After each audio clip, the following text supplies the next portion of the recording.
ঠিক আল্লাহর রহমত যদি বর্ষিত না হয় তো আমাদের জীবনটাও ফুটবে না, যুবকের যৌবন ফুটবে না। আল্লাহর রহমত যদি যৌবনের উপরে না হয় তাহলে যৌবন ফুটবে না। ফুটা বোঝেন? দুনিয়ার ফুটা বলতেছি না আমি। দুনিয়ার মানুষের তো রুচিও নষ্ট হয়, ঠিক না? কি জ্বর হইলে রুচি নষ্ট হয়ে যায় না? মিষ্টি দিলেও কি কয়? তিতা, ঠিক না? আসলে ওর নামই কি মিষ্টি, কিন্তু ও কি বলে? আমাদের তো রুচি নষ্ট হয়ে গেছে। আমি দুনিয়া বুঝাইতে চাইতেছি না, বলো ধ্যান দিয়ে শুনতে হবে। কিন্তু যুবকের যৌবন ফুটবে না। দুনিয়া নিয়ে বলতেছি না, দুনিয়ার রূপে রুচি নষ্ট। এখন যে যত স্টাইল করতে পারে ও ভাবে আমি তত বেশি ফুটন্ত। কি বললে তো যুবকরা রাগ হয়ে যাবে, আবার গাড়ি আটকায় দেয় কিনা চিন্তা করতেছি। ওদের চুলের স্টাইল করে ওরা ভাবে আমি বুঝি বড় ফুটন্ত। মানুষ মনে হয় সব কাম ছেড়া দিয়ে আমার দিকে দেখতে থাকে, আসলে কেউ দেখে না। সামনে কিছু কয় না তো ভয়ের ঠেলায় পিছনে কইতে থাকে, দেখ। এক একটা উক্তি যে করতে থাকে না, এটা তো যুবকরা কানে শোনে না। ও শুনলে আর কোনোদিন নেট দেখা চুল কাটতো না।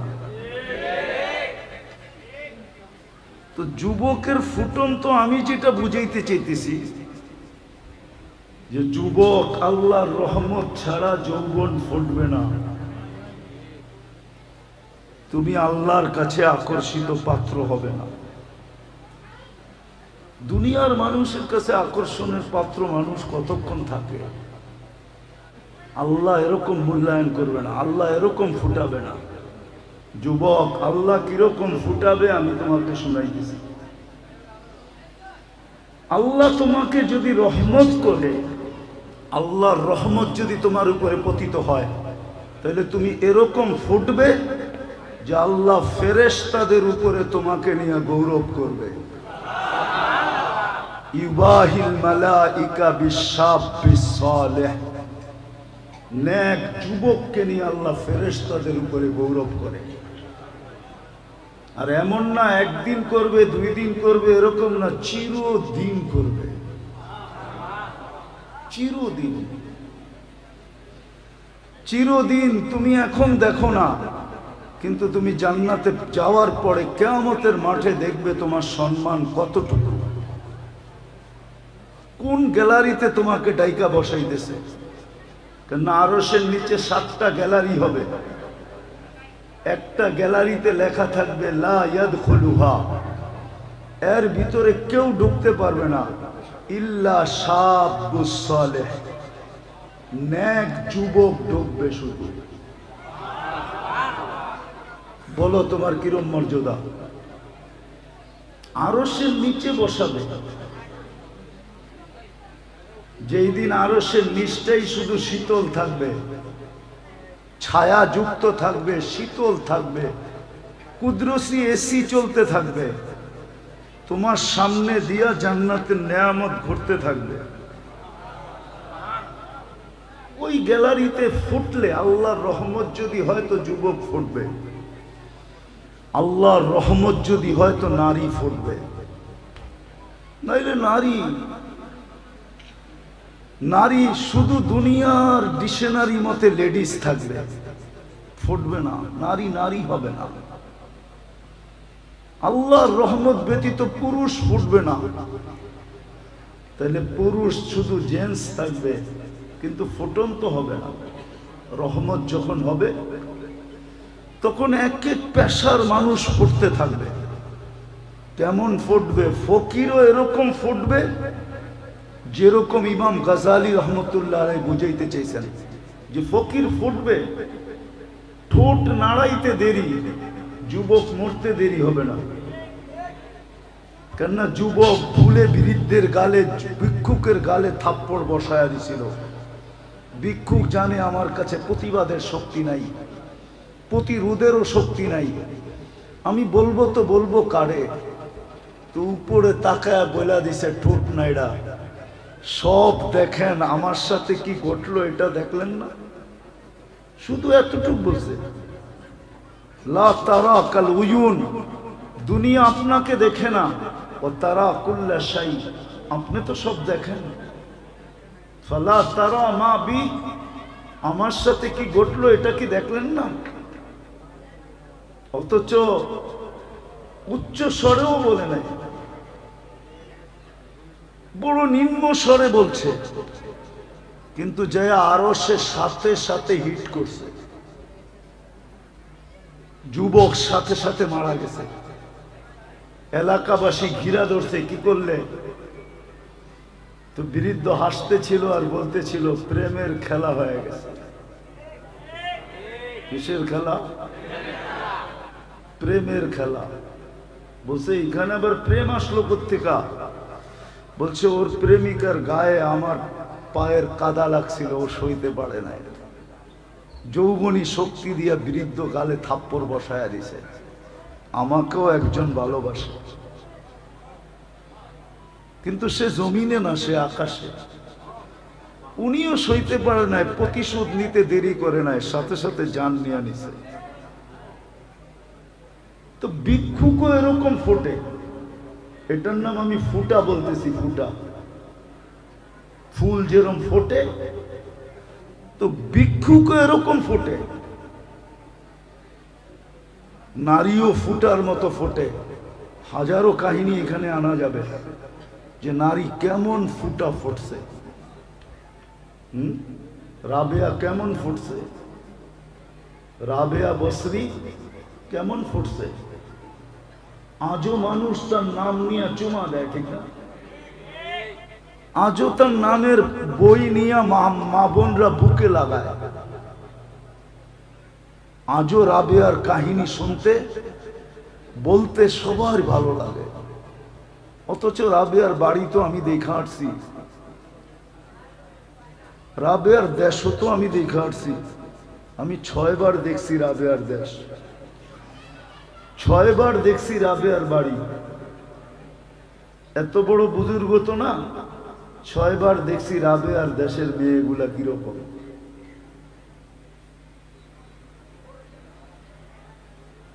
আজ তো পছন্দ হয় না, কেননা কোনো রঙও নাই। আগেরটা বলেন না, রঙও নাই, ডঙও নাই। ইথিওপিয়ার মানুষের রঙও নাই, ডঙও নাই।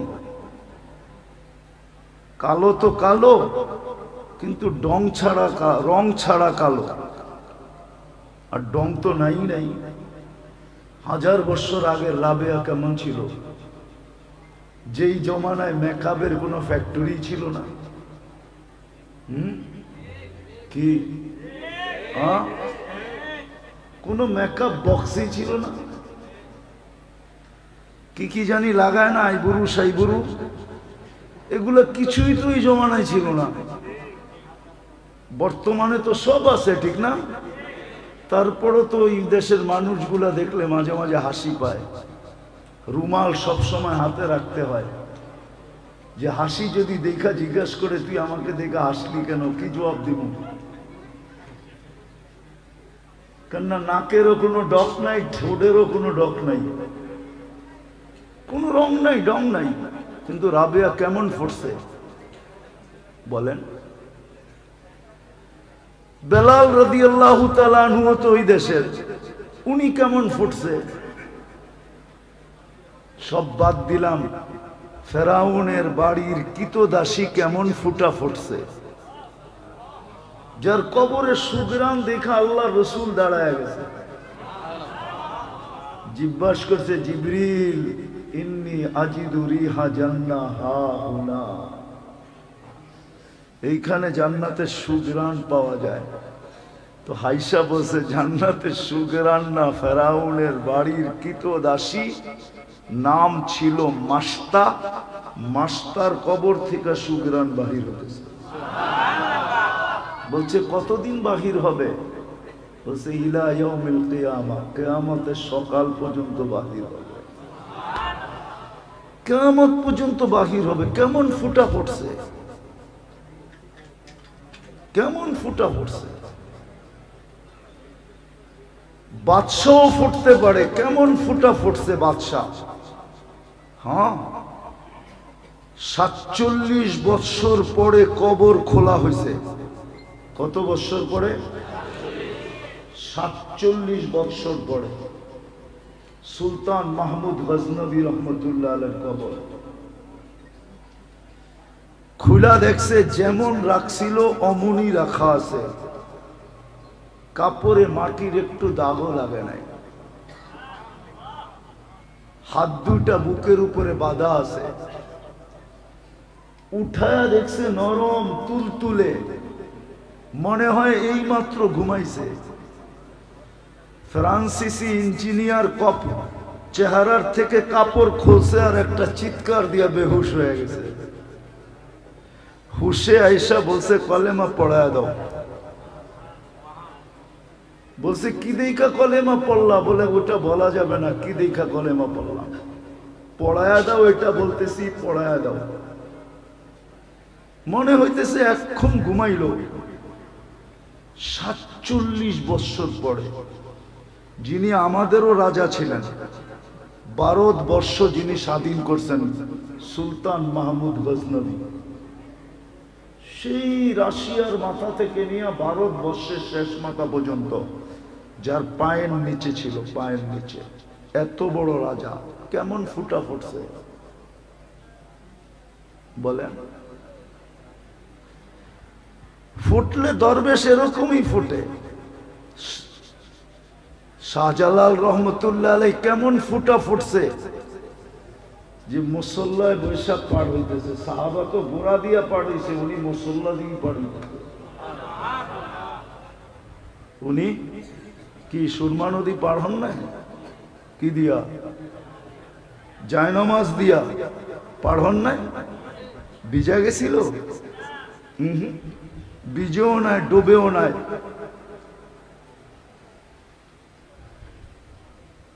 এরকম ফোটা ফুটছিলেন। তো যেটা বুঝাইতেছিলাম, যেরকম যেরকম চাঁদের আলো না হইলে আমাদের ফুলে কোনোদিন ঘ্রাণ আসতো না, বিজ্ঞান বলে কালার আসতো না, ফলে স্বাদ আর মজা আসতো না, রং আর ঘ্রাণ আসতো না। সূর্যের আলো না হলে ফুল কোনোদিন ফুটতো না। সূর্যের কিরণ আমাদের শরীরে না লাগলে অনেক কিছুই হতো না। তদ্রূপ আল্লাহর রহমত যতক্ষণ পর্যন্ত আমাদের উপরে না হবে, যুবকের উপরে যদি রহমত না হয় তো যুবক ফুটবে না, পুরুষের উপরে না হলে পুরুষ ফুটবে না, নারীর উপরে না হলে নারী ফুটবে না, জীবন কেটে যাবে, ফুটবে না। আমি ওই ফুটন্তের কথা বলতেছি, মনে উঠলো বিদায় বলতেছি। লাশ জারি হোক, যুবকের হোক আর বৃদ্ধের হোক, নারী হোক আর পুরুষ হোক, ধনী হোক আর গরিব হোক, রাজা হোক আর প্রজা হোক, রব্বে কাবার কসম, জীবন যদি ফুটলো, জীবন যদি ফুটলো, তাহলে লাশ কবরের পাশে নিবে আর কবর সেলুট দিয়া বলবে, ইদান উহাব্বিলু লাকা বাতনি খাদরা, ইদান উহাব্বিলু লাকা বাতনি খাদরা। তোমাকে রাখতে দেরি, আমার পেট সবুজ শ্যামল হইতে দেরি হবে না। ওয়া ইউহাব্বিল জিসমাকা নূরা, তোমার শরীর আলোকিত হবে। ইয়াসআদ রূহুকা ইলাল্লাহ, তোমার রূহ আল্লাহর সান্নিধ্যে চলে যাবে। তারাল জান্নাতা গুদুওয়া ওয়া আশিয়া, তুমি সকালে জান্নাত দেখবে, বিকালে জান্নাত দেখবে,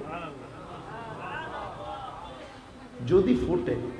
কিন্তু এটার জন্য শর্ত হলো আল্লাহর রহমত আসতে হবে। যুবকের যৌবনের উপরে আল্লাহর রহমতের ছোঁয়া লাগতে হবে। নারীর নারীত্বের উপরে কয়দিন থাকবা ওইখানে, কয়দিন থাকবো এখানে? 60-70 বছর, এর বেশি তো এখানে থাকার সুযোগ নাই।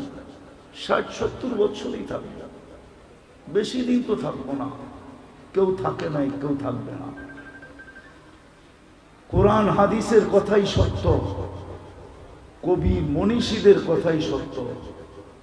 আজল নে না ছোড়া কেসরা না দারা, মৌত কাউকে ছাড়ে না, কাউকে ছাড়বে না।